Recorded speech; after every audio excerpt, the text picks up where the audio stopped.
श्री शिवाय नमस्तुभ्यम हर हर महादेव। दोस्तों, आप सभी लोग जानते हैं कि 16 मई 2036 यानी शनिवार को पड़ रही है ज्येष्ठ महीने की अमावस्या तिथि।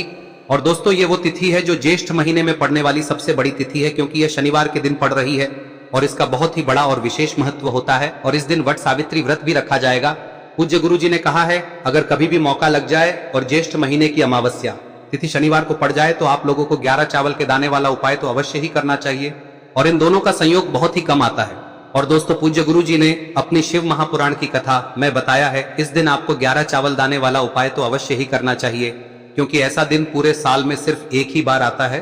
और दोस्तों, आप सभी लोग जानते हो कि शनिवार अमावस्या का अगर सबसे बड़ा कोई उपाय है तो वो 11 चावल के दाने वाला उपाय है। तो दोस्तों, इस शनि अमावस्या के दिन आप लोगों को इस 11 चावल दाने वाले उपाय को जरूर करना है। बहुत सारे लोग होंगे जिन लोगों ने इस उपाय को न किया हो, मतलब पूरा साल निकल गया और उन्होंने किसी भी दिन इस 11 चावल के दाने वाले उपाय को न किया हो। पर दोस्तों, आपके पास एक आखिरी मौका बचा हुआ है, जो कि 16 मई के दिन है। तो इस दिन आप लोगों को इस वाले उपाय को जरूर कर लेना है, भले ही आपने पूरे साल भर इस उपाय को ना किया हो। पर अगर आपने इस ज्येष्ठ महीने में पड़ने वाली अमावस्या के दिन अगर इस वाले उपाय को कर लिया तो आपको इस उपाय को करने का वो फल मिलेगा जिसकी आपने कभी कल्पना भी नहीं करी होगी। इसीलिए आप लोग इस वाले उपाय को एक बार जरूर कर लेना, ताकि आप लोगों के हाथ से यह मौका ना जा सके और आपको इस उपाय को करने का फल मिल सके। दोस्तों, यह उपाय पंडित जी ने अपनी अभी की ही शिव महापुराण की कथा में बताया है, जिस उपाय को आज हम आपको बहुत अच्छे से समझाने वाले हैं। इस वीडियो को देखने के बाद इस उपाय को समझने के लिए आपको कोई और वीडियो को देखने की जरूरत नहीं पड़ेगी। तो चलिए दोस्तों, उपाय को शुरू करते हैं।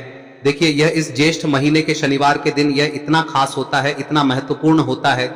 देखा गया है कभी कभी बड़े बड़े पूजा पाठ अनुष्ठान से जो मनोकामना पूर्ण नहीं होते, वो इस ज्येष्ठ महीने के अमावस्या के दिन एक छोटे से उपाय करने से ही आपकी मनोकामना पूर्ण हो जाती है। और बहुत सारे लोगों ने इस उपाय को किया भी है और उनको इस उपाय को करने का फल भी जरूर मिला है। अगर आप लोग भी इस उपाय को शनिवार अमावस्या के दिन करना चाहते हैं तो आप इस उपाय को पहले अच्छे से समझ लेना, सुन लेना, उसके बाद करना। आपको इस उपाय का फल जरूर मिलेगा। और इस उपाय को कर लेने से आपके घर में चाहे किसी भी प्रकार की दुख और समस्या क्यों ना चल रही हो, आपको उसका कारण भी नहीं पता है कि भाई यह समस्या किस कारण से चल रही है, उसका कुछ भी कारण हो सकता है, जैसे पितृदोष हो सकता है या किसी भी तरह का मंगल दोष भी हो सकता है। तो इस दिन आप लोगों को यह वाला उपाय कर लेना है। यह एक ऐसा उपाय है जिस उपाय को अगर किसी विशेष दिन पर किया जाए तो भाई उस विशेष दिन का जो है वह तो हमें मिलता ही मिलता है।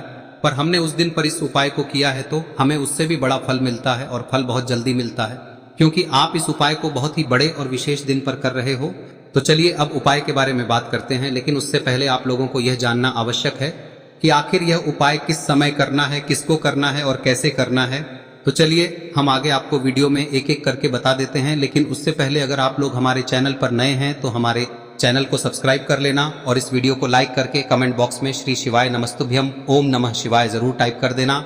और अपने फायदे के लिए, गरीबी दूर करने के लिए इस वीडियो को पूरा देख कर जाना, तभी आपको लाभ की प्राप्ति होगी। यदि आज आपने वीडियो को बीच बीच में से देखा, काट काट कर देखा, तो आपको जीवन में कभी सफलता तो दोस्तों, इस 11 चावल के दाने वाले उपाय को हमें इस अमावस्या के दिन कैसे करना है, किसको करना है, किस समय करना है और कहां पर करना है, ये सारे सवालों के जवाब आपको इस वीडियो में मिल जाएंगे। और जो ये वीडियो देखेगा भाई, उसको 11 चावल के दाने वाला उपाय जरूर करना चाहिए, क्योंकि इस दिन एक चावल के दाने का भी बहुत ही बड़ा और विशेष महत्व होता है। और जब बात आ जाए 11 चावल के दाने की तो ये सोने पे सुहागा वाली बात हो जाती है और ये एक बहुत ही बड़ा उपाय हो जाता है इस शनिवार अमावस्या व्रत। अब दोस्तों, इस 11 चावल के दाने वाले उपाय को आखिर करना किसको है, सबसे पहले हम लोग वो बात जान लेते हैं। तो देखो, घर की जो बड़ी माताएं बहनें होती हैं, उन माताओं बहनों में से कोई भी एक बड़ी माता बहन इस वाले उपाय को कर सकती है। और दोस्तों, अगर आप चाहें तो अपने घर में से सभी सदस्यों को भी इसको करवा सकते हैं।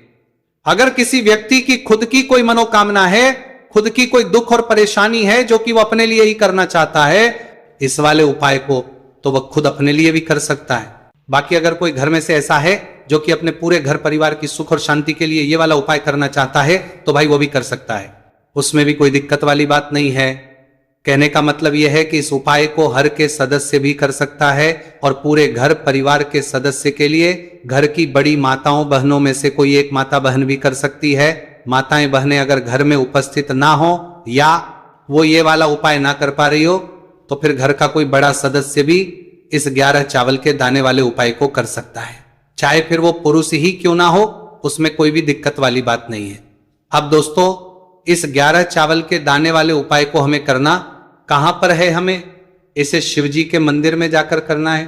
बहुत सारे लोग प्रश्न करते हैं उपाय को करते समय, क्या हम इस उपाय को घर पर कर सकते हैं? तो इस वाले उपाय को आप घर पर नहीं कर सकते हो। इस वाले उपाय को करने के लिए आपको शिव जी के मंदिर ही जाना पड़ेगा। उसके बाद में दोस्तों जो अगला प्रश्न निकल कर आता है वो ये आता है इस उपाय को लेकर कि आखिर इस उपाय को हमें किस समय करना है, सुबह के समय करना है कि शाम के समय करना है? तो देखो, इस वाले उपाय को आप लोग सुबह के समय भी कर सकते हो और शाम के समय प्रदोष काल में भी कर सकते हो। अब अगर आप पूछो कि भाई सबसे उत्तम समय कौन सा रहेगा इस 11 चावल के दाने वाले उपाय को करने का, तो हम आपसे बस यही कहेंगे कि इस उपाय को आप सुबह के समय करेंगे तो ज्यादा बेहतर होगा। बाकी अगर प्रदोष काल शाम के समय भी करेंगे तो भी अच्छा होगा, उसमें कोई भी दिक्कत वाली बात नहीं है।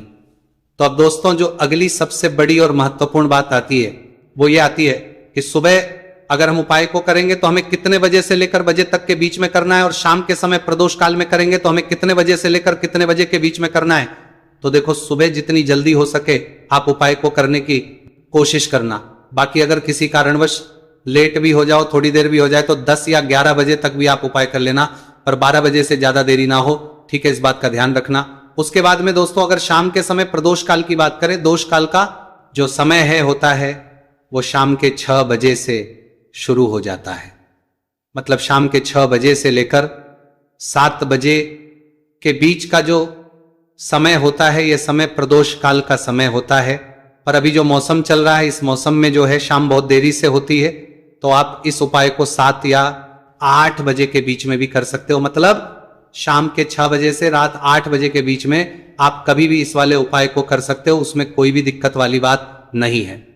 अब दोस्तों यहां पर इस उपाय को लेकर एक और सबसे बड़ी बात यह निकल कर आती है कि इस 11 चावल के दानों को हमें लेना कहां से होता है, और हमें इस उपाय को करने के साथ में क्या और कुछ भी सामग्री ऐसी होती है जो शिव जी के मंदिर लेकर जानी है। तो देखो यहां पर हम आपको बता दें, सबसे पहले आप लोग ये जान लो कि ये जो 11 चावल के दाने वाला उपाय है, सिर्फ और सिर्फ आप उपाय की सामग्री लेकर कभी भी शिव जी के मंदिर मत जाना, क्योंकि हमें भगवान के सामने ये नहीं दर्शाना है कि अगर हम भगवान शिव जी के मंदिर आए हैं तो अपने फायदे के लिए आए हैं। तो इसलिए जो भी पूजन सामग्री है, उपाय सामग्री है 11 चावल के दाने, इसके साथ में आपको पूजन सामग्री भी जरूर लेकर जाना है। देखो, अगर सुबह के समय उपाय कर रहे हो तो सीधी सी बात है, 1 लोटा जल तो आप लेकर जाओगे ही जाओगे। वही 1 लोटा जल अगर मिट्टी का जल हो तो बहुत अच्छा रहेगा। मिट्टी का जल कैसे बनाया जाता है इसके लिए हमने पहले से बहुत सारी वीडियोस बना दी है। आपके पास इस दिन एक आखिरी मौका रहेगा मिट्टी का जल शिवजी पर चढ़ाने का और उपाय को करने का, बहुत बड़ा आपको इस दिन फल मिलेगा। तो इसलिए इस दिन हो सके तो भाई मिट्टी का जल चढ़ाना, तो अपने साथ में कम से कम 1 लोटा जल तो आपको लेकर जाना ही जाना है। अगर मिट्टी का जल नहीं है तो घर का जल भी आप इस्तेमाल कर सकते हो। इसके अलावा जो भी पूजन सामग्री है, देखो 11 चावल के दाने ये अलग आपके रहेंगे और जो आपकी पूजन सामग्री रहेगी वो अलग रहेगी। पूजन सामग्री में आप जो भी चीज लेकर जाना चाहे वो लेकर जा सकते हैं, उसमें कोई भी दिक्कत वाली बात नहीं है। वही अगर हम बात करें शाम के समय की, तो शाम के समय शिवजी पर जल नहीं चढ़ता है, इसीलिए शाम के समय आप लोग एक दीपक तैयार कर ले जो कि गोलबत्ती का, आटे का, शुद्ध देसी गाय का घी का होगा है। इस बात का आप लोगों को ध्यान रखना है और इस दीपक को आपको घर से जलाकर नहीं लेकर जाना है, भगवान शिव जी के मंदिर में जाकर ही जलाना है। इस बात का भी आप लोगों को ध्यान रखना है। अब दोस्तों यहां पर हमें इस बात को समझना है कि ये 11 चावल के दाने हमें लेना कहां से है, क्या हमें दुकान से लेकर आना है या हमें अपने घर से लेना है या कहां से लेकर आना है और कौन से चावल लेना है, क्योंकि चावल भी बहुत प्रकार के होते हैं। तो देखो इन सभी सवालों के जवाब आप लोग एक बात में सुन लो कि भाई ये जो है इस उपाय में आपको ये नहीं देखना है कि भाई कौन से चावल है कौन से चावल नहीं है। बस जो भी चावल ले रहे हो वो चावल का दाना सबूत होना चाहिए, मतलब साबुत होना चाहिए, टूटा हुआ नहीं होना चाहिए, कटा पीटा नहीं होना चाहिए। ये बात आपको ध्यान रखना है। बाकी आपका चावल बासमती हो या सादा चावल हो या कोई सा भी चावल हो, उसमें कोई भी दिक्कत वाली बात नहीं है। तो सीधी सी बात है कि आपके घर के रसोई घर में जहां पर आप भोजन बनाते हो वहां पर जो भी चावल आपके उपस्थित हो उन चावलों में से अपनी एक कटोरी लेना या एक मुट्ठी चावल अलग से निकाल कर रख लेना, क्योंकि हम 11 चावल ही यहां पर इस उपाय में लेने वाले हैं। तो हमें ये चावल के दाने गिनकर निकालने पर डटेंगे, इस बात का आप लोगों को ध्यान रखना है। तो अपने उस चावल की कटोरी में से या चावल में से 11 ऐसे चावल के दाने आप लोग निकाल लो जो कि टूटे हुए ना हो, कट्टे पीटे ना हो, जिनमें कोई दाग ना लगा हुआ हो, है ना। अच्छे साबुत चावल के दाने 11 दाने आप लोग निकाल कर रख लो और इन किसी भी एक कागज की पुड़िया में या किसी एक छोटी सी कटोरी में आप लोग रख लो, ताकि यह सुरक्षित रहे, आपके एक भी चावल का दाना इधर उधर ना हो और आपका उपाय भी पूरा अच्छे से हो जाए। तो भाई जैसे ही आपका उपाय की जो सामग्री है 11 चावल के दाने ये तैयार हो जाते हैं, उसके बाद में आपको जो भी अपनी पूजन सामग्री है सुबह के समय कर रहे हो तो एक लोटा जल या पूजन सामग्री जो लेकर जाना चाहो उसकी भी तैयारी कर लेना, और किस समय जा रहे हो तो भाई अपना जो दीपक है उसे तैयार कर लेना, ठीक है। और उपाय को करते समय शुद्धता का विशेष रूप से ध्यान रखना, ठीक है। सुबह सुबह स्नान करने के बाद ही उपाय को करने की आप लोग तैयारी करना। उसके बाद अगर शाम के समय की बात करें तो शाम के समय आपको स्नान करने की जरूरत नहीं है, पर शुद्धता का ध्यान रखना है। आपको स्नान तो नहीं करेंगे, आप हाथ मुंह धोकर भी इस वाले उपाय को शाम के समय प्रदोष काल में कर सकते हैं, इसमें कोई की बात नहीं है। तो आप अपने उपाय की पूरी सामग्री तैयार करके आपके पास ही में जो आपका शिव मंदिर हो वहां पर पहुंच जाइए। सबसे पहले शिव मंदिर में जाकर आप लोगों को उपाय नहीं करना है, पहले भगवान के दर्शन करना है, भगवान से आशीर्वाद प्राप्त करना है, फिर शिव जी की शिवलिंग के पास में आना है। शिवलिंग के पास में आने के बाद आप जो पूजन सामग्री लेकर आए हुए हैं, जैसे कि सुबह गए हुए होंगे तो एक लोटा जल और जो भी पूजन लेकर आए हैं आप उनसे भगवान शिव जी की पूजन कीजिए। सबसे पहले तो एक लोटा जल ही चढ़ेगा, उसके बाद में आपकी पूजन सामग्री चढ़ेगी। उसके बाद में अगर दोस्तों शाम के समय अगर आप इस उपाय को कर रहे हो तो अपने साथ में कम से कम एक जो दीपक है गोलबाती का जो आप अपने साथ में लेकर गए हो, उस दीपक को मंदिर में जाकर अपनी माचिस से जलाना है और उस दीपक को शिवलिंग के पास में रखना है, ठीक है। इस दीपक के बाद ही आप लोगों को अपना ये वाला उपाय शुरू करना है, और दीपक को ज्यादा पास में मत रखना, वैसे भी गर्मी पड़ रही है, भगवान शिव जी को आंच नहीं लगनी चाहिए, है ना। तो भाई जैसे ही आपकी पूजा अर्चना हो जाती है आप भगवान शिव जी को प्रसन्न कर लेते हैं।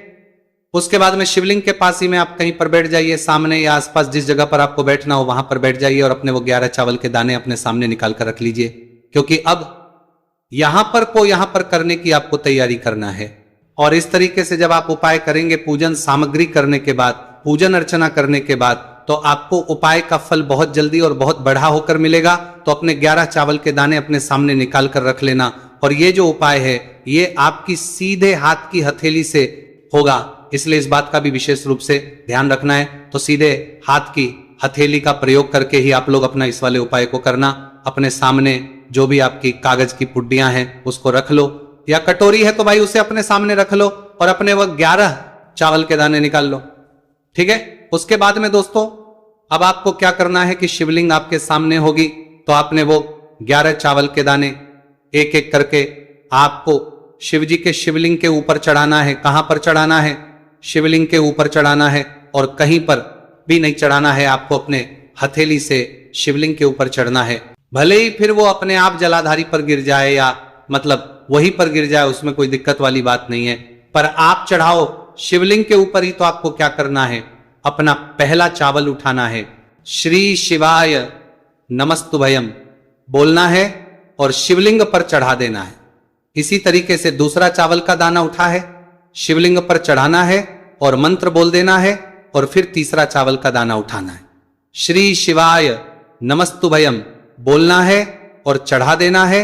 इसी प्रकार से आपको पूरे 11 चावल के दाने एक एक करके शिवजी के शिवलिंग के ऊपर चढ़ाना है और भगवान से प्रार्थना करते जाना है। मतलब प्रार्थना तो आपको आखिरी में करना है, पर हर एक के दाने को चढ़ाते समय श्री शिवाय नमस्तु भयम जरूर बोलना है। उसके बाद ही में ये चावल का दाना शिवलिंग के ऊपर आपको चढ़ाना है। जैसे ही आपके 11 चावल के दाने शिवलिंग के ऊपर जाते हैं तो भाई उसके बाद में आपको क्या करना है, भगवान से अपनी मनोकामना बोलना है। मनोकामना भी कब बोलना है? जब आपका 11 चावल का दाना आपके सीधे हाथ की हथेली में हो और आप उसे चढ़ाने के लिए जा रहे हो, श्री शिवाय नमस्तु भयम बोलकर उस आखिरी चावल के उस शिवलिंग के ऊपर चढ़ा देना और भगवान से फिर अपनी वहां मनोकामना बोल देना।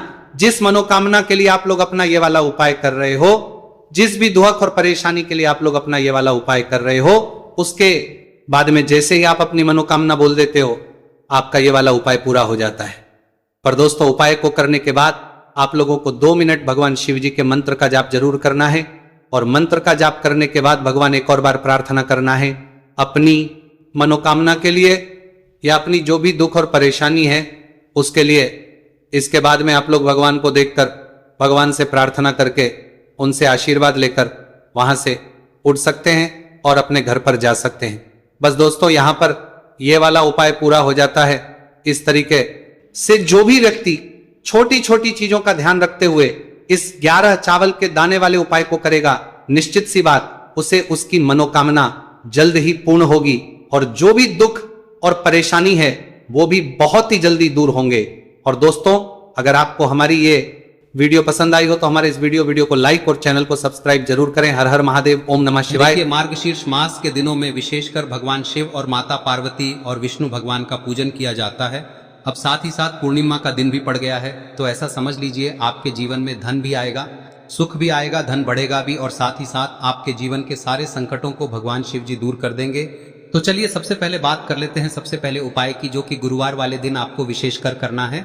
और इस उपाय को करने से आपकी कोई भी ऐसी इच्छा, कोई भी विश जो अभी तक अधूरी है, पूरी नहीं हो रही है, तो आपकी बड़ी से बड़ी विश और मनोकामना भी पूरी हो जाती है जब आप गुरुवार पूर्णिमा वाले दिन इस पहले उपाय को कर लेते हैं। तो देखिए, आप सभी जानते हैं कि श्री हरि विष्णु जो है उन्हें तुलसी दल सबसे प्रिय है। बिना तुलसी माता के श्री हरि विष्णु अधूरे हैं, और बिना तुलसी पत्तों के श्री हरि विष्णु का भोग अधूरा है। अब श्री हरि विष्णु को प्रसन्न करके आप अपनी किसी भी मनोकामना को पूरा कर सकते हैं, क्योंकि श्री हरि विष्णु प्रसन्न हो गए तो आपकी कोई भी विश और इच्छा, मनोकामना अधूरी नहीं रहेंगी। तो आपको तुलसी के 5 पत्ते लेने हैं। अब ये 5 तुलसी के पत्ते जो आपने लिए हैं, ये 5 तुलसी के पत्ते आपको श्री हरि विष्णु को अर्पित करने हैं। अपने घर के मंदिर में ही ठीक है, ऐसा आपको करना है। आपके घर में श्री हरि विष्णु की कोई मूर्ति है, प्रतिमा है, वहां पर यह 5 तुलसी के पत्ते आप रखें, और साथ ही साथ एक देसी घी का दीपक गोल बाती का आपको लगाना है, और ओम नमो भगवते वासुदेवाय नमः इस मंत्र का आपको 11 बार जप करना है। देखो मंत्र कौन सा है, ओम नमो भगवते वासुदेवाय नमः, और फिर श्री हरि विष्णु से अपनी विश, अपनी इच्छा, अपनी मनोकामना कह देना, और फिर देखना आपकी विश और इच्छा, जो भी आपकी मनोकामना है, जो भी अपने जीवन में आपको चाहिए। अगर निर्धनता बहुत है, आप अपने घर से गरीबी को दूर करना चाहते हैं, या फिर धन आपका बढ़ता नहीं है, आप चाहते हैं कि आपका धन बढ़े, या फिर आपके घर में फिजूल खर्ची बहुत होती है, पैसा आपके पास नहीं रुकता है, आप चाहते हैं कि पैसा आपके पास रुके, या फिर घर में कोई व्यक्ति ऐसा है जो बहुत बीमार रहता है, या फिर किसी का विवाह नहीं हो पा रहा है, तो जो भी आपकी इच्छा है, जो भी आपके विश है, बस एक बार श्री हरि विष्णु से कह दें। दिन है, साथ ही 7 साल का सबसे बड़ा दिन है। यह दिन इतना उत्तम है कि जो आप श्री हरि विष्णु से मांग लेंगे, जो उनसे कह देंगे, वह आपकी विश, आपकी मनोकामना को बहुत जल्दी पूरा कर देंगे। तो यह पहला उपाय है। चलिए बात करते हैं दूसरे उपाय की। देखो, यदि आपके जीवन में आर्थिक संकट बहुत अधिक हो रहे हैं, धन की समस्या लगातार जीवन में बनी हुई है, एक एक रुपयों को प्राप्त करने के लिए आपको बहुत अधिक मेहनत कर रहे हैं, तो आज रात्रि में सोने से पहले आपको हो यह चमत्कारी दीपक का उपाय अवश्य करना है। या फिर यदि आपका जो व्यापार है